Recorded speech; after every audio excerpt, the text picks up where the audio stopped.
kulanti habboon daawadayaal kusoo dhawaada barnaamij aynu kaga warami doono fanka waxa barnaamijkeena marti inoogu ah Cadnaan Qabyo Tire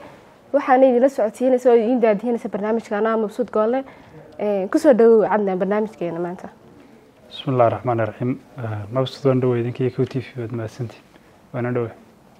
ugu horeyn marka ugu horeysa horta isla fahanno wuxuu yahay fanku taasi noo sharax. fanku sida guud bulshadeenu oo yar qalad fahmaano marka fan la yiraahdo heesabay ay sawirtaan marka heesa sawirtaan dabeetana xagaas hadana maskaxdooda ka sii leexiyaan waxay geeyaan meel xun bay geeyaan inuu qof fanaan dad khamriga cabba dad qayl dad nolosha ka dhacay waxa soo dhan baa sawir laakiin fanku asaliyan markuu kaliya yahay fanku eriga fan sheegay fanku saas ma oo wax kasta oo si farshaxan leh ama qurux badan ama si nolosha hiwaayad ah loogu sameeyo salaan eriga fan waxa la yiraahdaa fardaha kooraha lagu raray qalabka fardaha lagu raray lagu qurxiyo ayaa asalkiisa hore u fanha markaasi fan waa wax kasta oo qurux badan waxa soo hoosgeli kara fan sidan in wax u duubanaba ayaa soo hoosgeli kartay nashqadan inta oranay waxa soo hoosgeli kartay sida gurigan in ku jirin loo dhistay waxa loo hoosgeli karta sida guryaha aqal Soomaaliga loo dhistay waxa ku jiri karta heesaha waxa ku jirta gabayga waxa ku jiri karta riwaayada wax kasta oo nolosha qurux iyo artisu ku jiro oo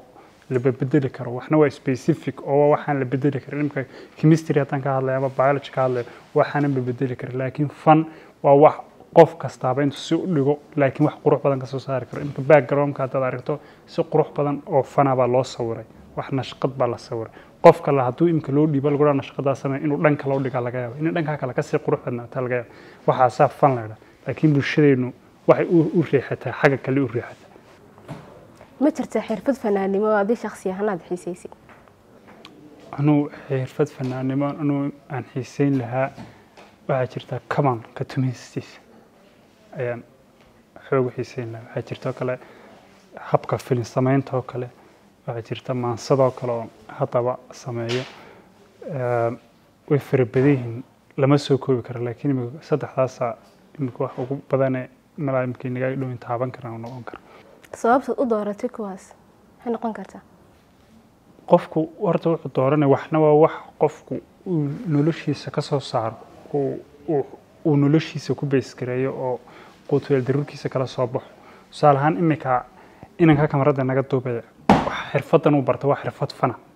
waxa laga yaabaa inuu iyadoo ay fan tahay uu jecel yahay oo labada habeenimo isagoo hurdo hadii lagu dhaada kaalay wax duub inay dhibin baa laga yaabaa wax kale oo ka fudud imika gaari كحية كلا عدد قولها وإنك كل بتاع لقيا ويكفوض لكن ما كاميرا أو سيتين كده واحد تشيني هوشة وطوبة يودي تشابينه تذكرينه وعلى إنه كره حسنة اللي بدها بالنسبة وردين لصق يا لقيا لأن كلا قوت الضروري إنه كلا صباح لقيا لكن أنا جا وحنبرت أنا جا وحاسمة وحنبرت وكدوي وح بروفيشنال كي عادي وعارف ما أنا جا وحنبرت وكدوي حتى أنا مركل على واقع بها لن أوفن كورن وحلقيا وتطبق إنه كتير أو برتي أو قوت الضروري كلا صباح أو روربو شقتك إن أنا كلا سمناه معناه وحويا وحنا أنا وتشعله هبجي كتيرو أنا إدبين أو ما شقنا كمر راديو لكن ما وحنا شعله أن مالين كستا وحلقة مالين كستا أنا بما ساخريو أما ما سقر أما ما سيد تكريه أما كمان لقيستو أما فيلين سلو سمين لها أما فيلين كلا داود وحيابا سوا وحنا يهبيون دوركو فانكو كله يهب الشدينا أدو أركتي حاسي أدو أركتها والله دورك فانك bulshadeen ku leeyahay maaha wax la dheersan kara maaha oo wax fudud ma xoog u saameyn ugu leeyahay laakiin hadana waxa jirta waxyaaba koskareeba jira inuu fanku dooriyo shan kale inuu saameyn yeesho imika tusaale ahaan fanka suugaantu heesaha kale waxay ku leeyihiin door weyn ku leeyihiin dawladnimadeenoo kale door ku leeyihiin waxay gaareen heer ay qofka madaxda xafiiska joogan xafiiska ka saaraan qof cusubna keenan imika Soomaaliland oo kale wax laga soo baxay xilli olole doorasho laga soo baxay heesuhu waxa laga yaabaa imika xidigaha geeska kale muddo dhan imika waxay ka baxeen saaxadii way ku yaraay saaxad fanko dhan aad bay u yaraay laakiin laba bilood ay socdeen ololuhu socday saameyntooda waa la yaab wax kasta la dawladii dhameyd baa si kasta waxa kamid weey maalin kasta ay soo saaray heestaas maalin kasta bulshada ka cadaan bay ku soo shiis dhan kale bulshadu saamaynta say ugu leedahay eri bixinta oo kale erey bixinihii la isku adeegsaday eri bixinta ay qofka fankee hal abuurka uu qaadanayo ee kala xamaynta uu qaadanayo oo heesaha isla wada qaataan soo saaraan baa qofkana shaar qurux badan oo qofkii amba shaar qurux badan u toli kara ama qofkii u toli kara shaar fool xun oo bulshadu ka dida u toli kara dhan kale haddii sida xun loo adeegsado way suurad xumeeyaan imikoo kale haddii la eego erebixinaha fanku ku salaysan ay soo saareen ee dowladaha xukuumaddu soo saareen dowladdii siyaad barro kale waxaa soo baxay erey wanaagsan bay sharaf dileen dhanka kale u imika haddii ereygaa markaas ereygaasi marka halkaa si iskii u taagay haddii lagugu yeedho amba lagu sheego amba waa wax qurux badan laakiin imika haddii lagu dhaado mabsuud waa imika haddii mabsuud lagu dhaado guulwadayn way guulwadaysa waa lagu caayay saas ka dhigan tahay laakiin ereygu marka halkaa u taagay guulwadayn waa wax qurux badan oo sharaf leh waxa soo saartay dowladdii kacaanka siyaad bar dowladdii ilay Ethiopia dowladda deegaanka haysan jirtay waxay soo saareen erey kala bay soo saareen oo ah heega waa roobka quruxda badan leh mar roobku soo hooro inuu daa doonayo roobku inuu daa cirku u diyaarsay qurux badan yahay ku istiraahso quruxdiisa ayaa daruurtaas heega leedahay laakiin way sharaf dileeno waxay ka dhigeen iyagoo xukuum iyagu magac ka dhiganay markii ay magacii ay ula baxeen shaqadii ula baxeen markii dabaqi waayeen bulshadii way ku caayday dabeetana nimka lagu dhahay bil hadii lagu dhaado waa heego taasina wacay dhan kale hadii lagu dhaado bari dhaweytoole Somaliland waxa soo baxday eri kale horgal leeyahay eriga horgal leeyahay waa isku hogaamiyo marka lagu yeedho hebel waa horgal waa hogaamiyo macnaheedu weyn haddana markii xaqi kale loo eegay ee shaqadiisii lagu dabaqi waayay waa la sharaftiro karaamada ka dhacday imika hadii lagu dhaado masuud waa horgalad waa lagu caayay haddana ka dhiganta ka xanaaqsan dhan kale imika eriga aabo oo eri karaamaysan oo ognahay karaamadiisa baa waxa ku dhacday dawladda Djibouti ba erigaasina karaamada ka dishay madaxweynaha Djibouti wuxuu sameeyaa aabba loogu yeero dabeetana dadkii oo dhan aab markaas imika qofkii waxa laga yaabaa qof weyn hadda aab iskaga odhan lahayd in iska caadi ahaan lahayd laakiin imika haddii qofkiiba aab leeyahay aabiiba wax isna karaamo laga dhacay markaas imika sidii suugaantu ay halkaas in ka soo ka eegi karnaa si suugaantu wax u bedeli karto waxay u bedeli kartaa fikirka bulshada attitude-ka bulshada haysata way bedeli kartaa qofka xilka way ka qaadi kartaa dawladda sumcad dili kartaa dawladda karaamo u yeeli kartaa dawladda xilka ku hayn kartaa wax kasta alaaba markaas in waxa ku xiran tahay hadba sidii loo adeegsado ay ku xiran tahay dhan kale qofka hal abuurka markuu hal abuurku maansada tiriyo cid ugu horreysay ku nafistay caafimaad deganaan nafsiga ku dareenta waa hal abuur bulshadii u soo gudubtay oo laxan marka la saaradan hees la saaray bulshadii u soo gudubtay bulshada waxa laga yaabaa boqolaal kale qof weys ogeyn in qof meel ka taabatay caafimaad ay ku dareemaa laga yaabo marka suugaantu bulshadeen si weyn bay ay ugu leedahay saameyn oo waa bulshada gabayga la yiraahdo haddana waxyaabo koskareynaya jira xilligii kale ee waxa xilligii reeraha loo kala dedeganay geelasha la xoolaha la kala qaaday la isdhici jirin qofka ugu mudan reerkaas waxa qofka hal abuurka ay afhayeenka abuha marka markasta la door weyn nagu soo la ilaa xilligii raaga ugaas laga soo bilaabo suugaanta ilaa hadda uu la joogo maalin ismay dhimin laakiin maalinba dhanka u leexanaso dhanka cidda meeshaas u talisaa ma madax dhaqameedada ama xukuumadda ayaa saameyn weyn ku lahaa waaya cadnaano marka fan laga hadlayo amba art laga hadlayo kala faa'iidooyin buu leeyahay bulshadeena kuma baraarugsana faa'iidooyinka uu leeyahay marka faa'iidooyinku fanku amba artku leeyahay waxa kamid ah artistku faa'iidooyin badan buu leeyahay imika waxa laga yaabaa imika halkaas oo kale imika sawir baa ku dhajisan qoraal baa ku dhajisan kooban dabeetana markuu qof saaw halkaa arko waxa la garan karaa TV-gan inta meeloodu ka shaqeeyaba la garan karaa artist baa loo sameeyay haddii imika halkaan ku qoro waxaan ka shaqeynaa halkan iyo halkan waxa laga yaabaa inuu qoraal dhan bog dhan oo qoraal aan soo saaro hal sawir oo imika halkaas lagu dhajiyaa wuxuu soo saarayaa wuxuu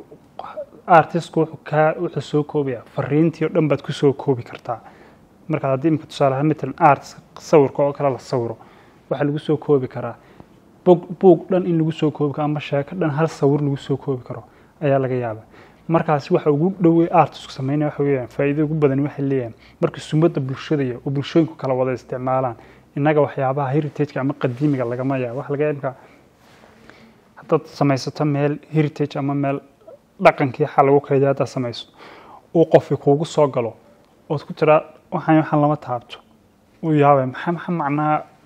xashiish buu isugu arka wax macnaa u sameynaysa u kala yaabay soo kale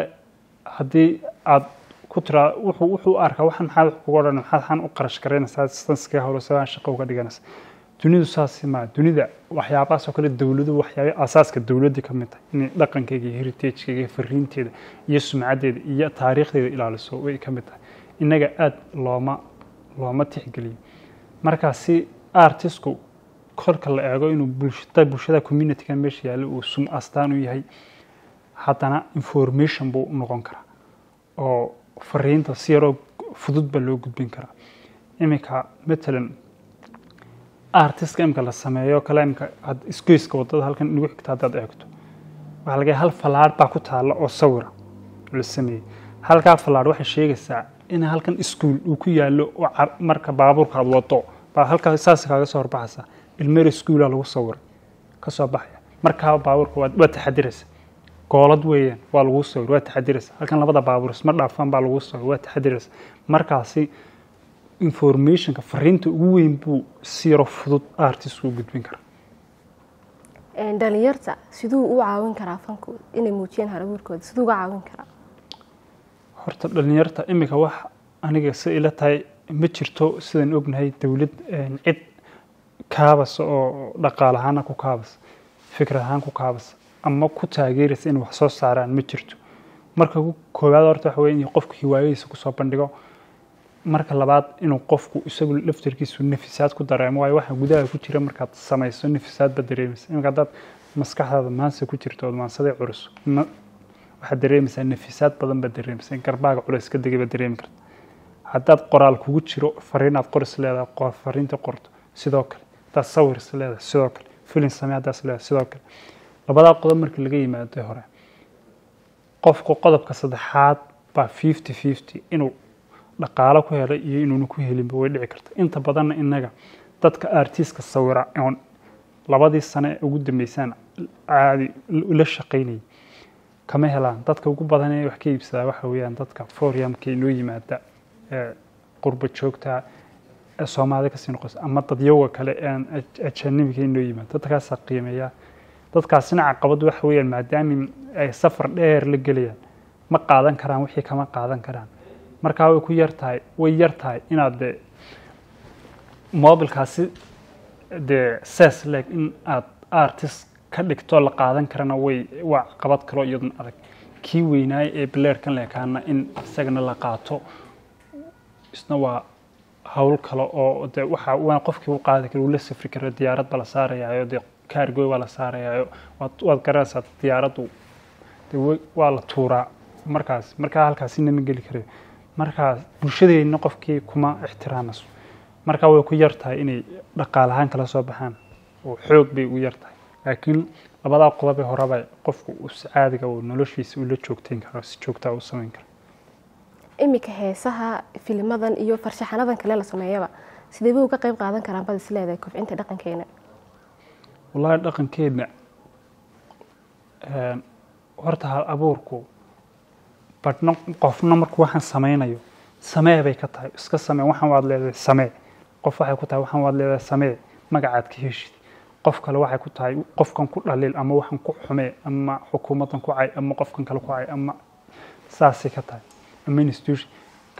ka cay tahay dadka badna inta halka fadhiistaan iyagoo wixii sameynaya adina ka taxadiraan wixii iyagoo bulshada maxaa dhaqan xumo ku keeni kara adiga maxaa sumcad xumo ku keeni kara maxaa sharafta dili kara maxaa dhibaato waxan soo kordhin kara marka anigu qofku waxaan taageersanahay baaqi codkayga ku daraya dadka markay ay wax sameynayaan xagga karaamada iyo xagga bulshada iyo xagga sumcadda iyo waxaas ka eega marka haddii bulshada xagga sumcadda la dadka xirfadaha la ay ka fikirayaan iyagoo horta dhaqaalaha ka fikirin ay sida guud u fikirayaan wax badan bay ka bedeli kartaayo waxbarashadeena ka qayb qaadan kartaa habkaynu u fikirana ka qayb qaadan kartaa habka kale ee dhaqaalaha loo soo saaray ka qayb qaadan kartaa مثلا إمك وقتك كعان كوكله وقتك كعان كماها كوسا قال بقول إلا فرتن وixii ka horreeyay fanku markuu soo baxay heesaan fanka casriga soo baxeen waxa jiray kooxo kabacd la oran jiray kacaankii kuwii haystay dalka waagaasi Britishku ahaaye gumaystayaashii